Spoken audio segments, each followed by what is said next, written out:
పై అంతర్జాతీయ స్థాయిలో చర్చ జరుగుతోందని సిపిఐ నారాయణ అన్నారు.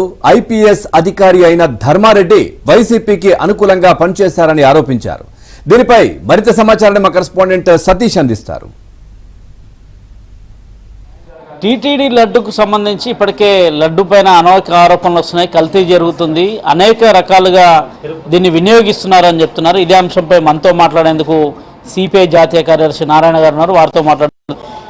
టీటీడీ ప్రతిష్టను దెబ్బతీసే విధంగా కావచ్చు, టీటీడీ లడ్డు పైన పెద్ద ఎత్తున కూడా కల్తీ జరిగిన ఆరోపణలు వస్తున్నాయి. దాన్ని ఎట్లా చూస్తారు మీరు?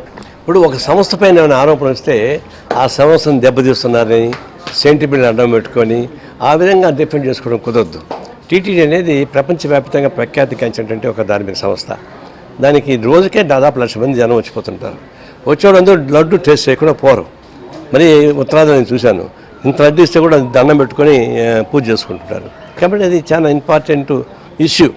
అప్పుడు ఏమైంది, గతంలో పబ్లిక్ సెక్టార్స్ నుంచి నెయ్యి తెప్పించుకొని చేసేవాళ్ళు. ఇప్పుడు అంతకుముందు చేసేవాళ్ళు తెలియదు. వైసీపీ మొత్తం మార్చేసింది, టెండర్స్ మార్చేసి ఏదో ఢిల్లీలో ఉండే ఒక సంస్థకి ఇచ్చింది. వాళ్ళు ఇంటర్నేషనల్గా బ్రాండ్ ఉండేవాళ్ళు. దీన్ని బట్టి ఎందుకు డౌట్ వచ్చింది, ఎందుకు వచ్చిందో మొత్తం ల్యాబ్కు పంపించారు. ల్యాబ్కు పంపిస్తే స్వచ్ఛమైన ఆవు నెయ్యి మాత్రం కాదు అని తేల్చేశారు. దీన్ని బట్టి ఇంక రకరకాలు చెప్పుకుంటారు. ఆ సంస్థ బ్యాక్గ్రౌండ్ ఉంది కాబట్టి దాని నుంచి జంతువులకు సంబంధించిన రకాలు వస్తాయని చెప్పేసి వస్తున్నారు. ఇది ఒకదే ఏమవుతుంది, ప్రతిపక్ష నాయకుడు తర్వాత ముఖ్యమంత్రి స్వయం ఇద్దరు ఇన్వాల్వ్ అయిన తర్వాత న్యూస్ స్ప్రెడ్ అయిపోయింది. ఇప్పుడు జనానికి ఇబ్బంది వస్తుంది. నేనేమో భక్తులు కాదు, డివోటింగ్ కాను, కానీ నాకు మర్యాద ఉంది. టీటీడీ వల్ల చాలా మేలు జరుగుతున్నాయి, దానికి వచ్చేటువంటి ఆదాయం.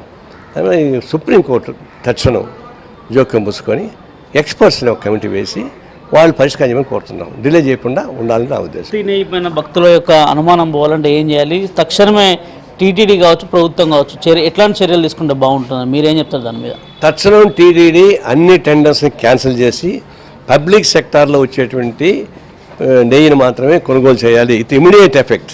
అగ్రిమెంట్ ఏమన్నా ఉన్నాయండి, క్యాన్సిల్ చేసి రేపటి నుంచే ఆ నెయ్యిని బ్యాన్ చేయడం, కొత్త పబ్లిక్ సెక్టర్ తెచ్చుకోవడం, చిత్తూరు లాంటి డైరీని రీఓపెన్ చేయడం ఒకటి మా డిమాండ్. రెండవది, సుప్రీంకోర్టు రాజకీయ వివాదం పడిపోతే నలగదు.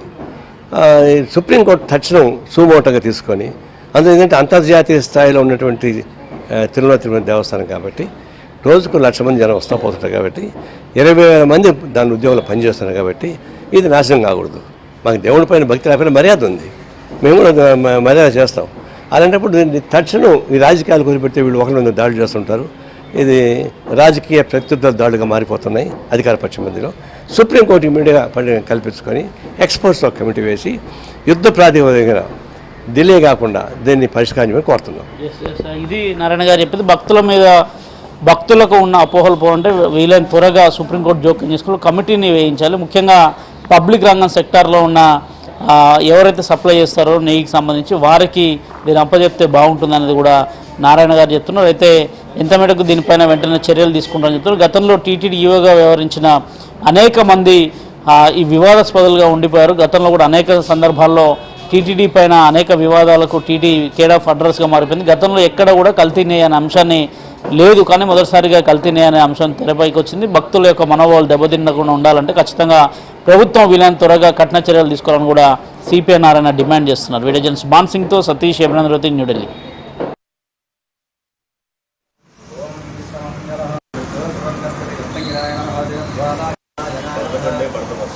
भगवान